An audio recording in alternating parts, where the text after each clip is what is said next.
দুর্নীতিমুক্ত একটা বাংলাদেশ গড়ব, যে বাংলাদেশটা হবে সকলের, যে বাংলাদেশটা হবে কৃষকের, যে বাংলাদেশটা হবে শ্রমিকের, যে বাংলাদেশটা হবে জেলে তাঁতির, যে বাংলাদেশটা হবে ছাত্র সমাজের, এবং সকল বিশ্ববিদ্যালয়গুলোতে রাজনীতির একটা লেভেল প্লেইং ফিল্ড তৈরি হবে। তাছাড়াও বাংলাদেশের মাটিতে নতুন করে নতুন সূর্য উদয় হবে এই আশায় রাখি, এবং এটাই আমাদের প্রত্যাশা। আজকে স্বাধীন, দ্বিতীয়বার আমরা স্বাধীন হইলাম এই বাংলাদেশে, এবং স্বৈরাচারী যে তন্ত্র একটা ছিল বাংলাদেশে, শেখ হাসিনা তিনি পদত্যাগ করেছে। আমি আরো বলতে চাই যে আমাদের ভাইদের উপর আমাদের যারা হেনস্থা করেছে, যে প্রশাসন, যে আওয়ামী লীগ, তাদের বিচার চাই আমরা, আমরাই করব ইনশাআল্লাহ। এবং আগামীতে দেখেছি ছাত্র কখনো কোথাও থামে নাই, আর কখনো দমন করতে পারে নাই। আমরা যা চেয়েছি তা পেয়েছি, করেছি। ছাত্র সমাজে সবকিছু পারে তা আমরা দেখিয়েছি। আমরা এক্ষুনি শেখ হাসিনার ফাঁসি চাই।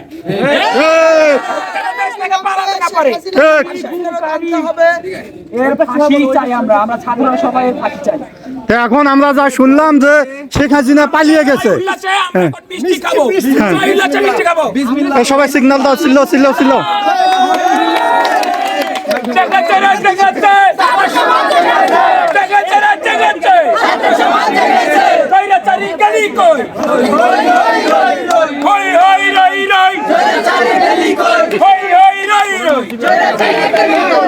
যে ছাত্র সমাজ আমরা যে পারি, ছাত্র যে পারে, আগামীতে যা দেখাইছে এখনকার ছাত্র সমাজ, তরুণ সমাজ তাই দেখাইছে।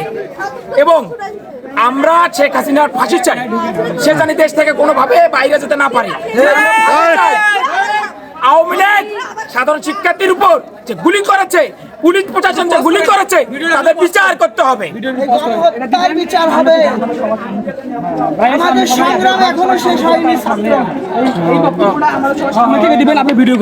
আমরা ভবিষ্যতে তারাই রাজনীতি করবে, যে প্রতিষ্ঠানকে যে কোনো সংগঠন রাজনীতি করুক না কেন, তাদের উদ্দেশ্যে আমরা একটা মেসেজ দিতে চাই যে আপনারা, আমাদের বাংলাদেশ হচ্ছে গণপ্রজাতন্ত্রী দেশ, এখানে গণতন্ত্র চালু থাকবে। আমরা যে দ্বিতীয় স্বাধীনতা পাইলাম, এই স্বাধীনতার যে মান সেটা যেন সারা জীবন থাকে। আমরা ছাত্র সমাজ এটা সারা জীবন ধরে রাখতে চাই।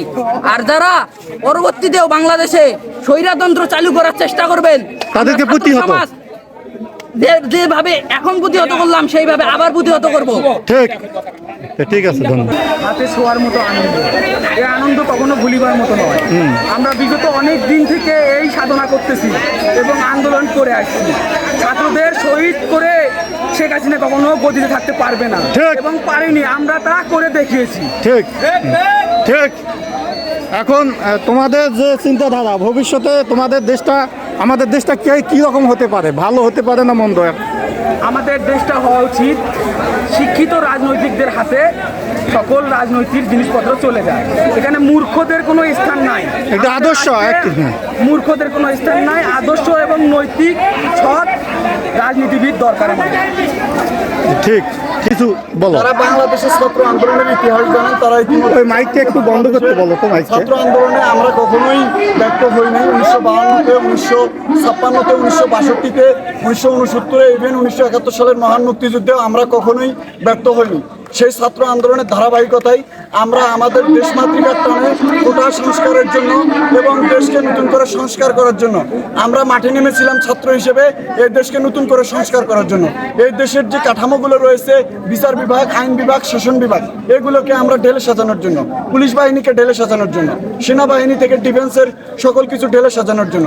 এই জন্য আমাদের মাঠে নামা, যেটা কোটা সংস্কার আন্দোলন থেকে শুরু হয়েছিল এবং সেটা পরবর্তীতে জাতীয় আন্দোলনে রূপান্তরিত হয়। আমরা আশা করব শেখ হাসিনার পদত্যাগের মাধ্যমে, খুনি হাসিনার পদত্যাগের মাধ্যমে আমাদের এই আন্দোলনের সফল স্বরূপ সামনের দিনে যারা দায়িত্বে আসবেন, তারা এই বাংলাদেশকে নতুন করে ঢেলে সাজাবেন, এবং আমরা এই নতুন বাংলাদেশে দুর্নীতিমুক্ত একটা বাংলাদেশ গড়ব, যে বাংলাদেশটা হবে সকলের, যে বাংলাদেশটা হবে কৃষকের, যে বাংলাদেশটা হবে শ্রমিকের, যে বাংলাদেশটা হবে জেলে তাঁতির, যে বাংলাদেশটা হবে ছাত্র সমাজের, এবং সকল বিশ্ববিদ্যালয়গুলোতে রাজনীতির একটা লেভেল প্লেইং ফিল্ড তৈরি হবে। তাছাড়াও বাংলাদেশের মাটিতে নতুন করে নতুন সূর্য উদয় হবে এই আশায় রাখি, এবং এটাই আমাদের এটাই আমাদের প্রত্যাশা ছিল এবং আমাদের প্রত্যাশা অনেকটা পূরণ হয়েছে। সামনে কিছুটা বাকি আছে, আমরা আশা করি এই প্রত্যাশা পূরণ হবে।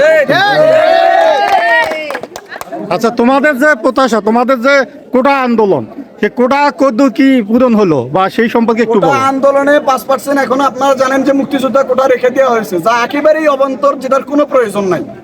মুক্তিযোদ্ধারা দেশ স্বাধীন এই জন্য করেছে, ঠিক করা আমরা হলো। তাদেরকে সম্মান করি, তাদের জন্য স্যালুট। বাট এর মানে এই নয় যে মুক্তিযোদ্ধারা যুদ্ধ করেছে তার সন্তান সন্ততি এবং নাতিপুতিদের তার যে আছে সেটা ভোগ করতে হবে। আচ্ছা। সুতরাং আমরা চাইবো যে যারা দায়িত্বশীল জায়গায় আসবেন তারা এই 5% যারা মুক্তিযুদ্ধের অবান্তর একটা কোটা রেখে দেওয়া হয়েছে সেটাও ঢেলে সাজাবে। এক কথা মেধা মূল্যায়ন করতে হবে, মেধা মূল্যায়ন করতে হবে, মেধার ভিত্তিতে সকল সরকারি চাকরিতে নিয়োগ প্রদান করতে হবে, এটাই আমাদের প্রত্যাশা। ঠিক আছে, ধন্যবাদ।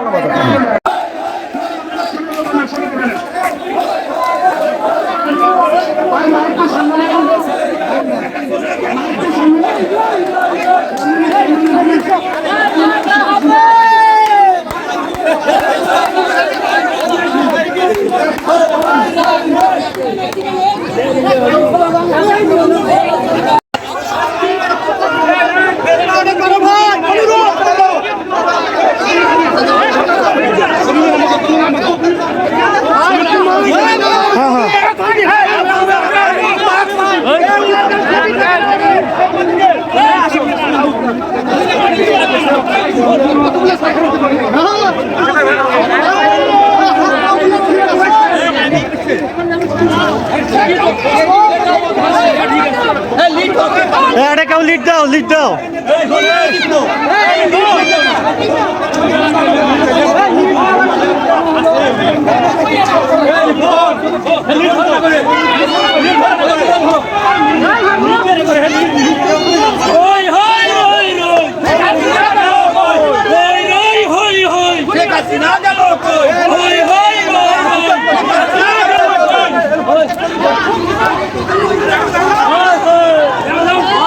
যত আছে নামাও।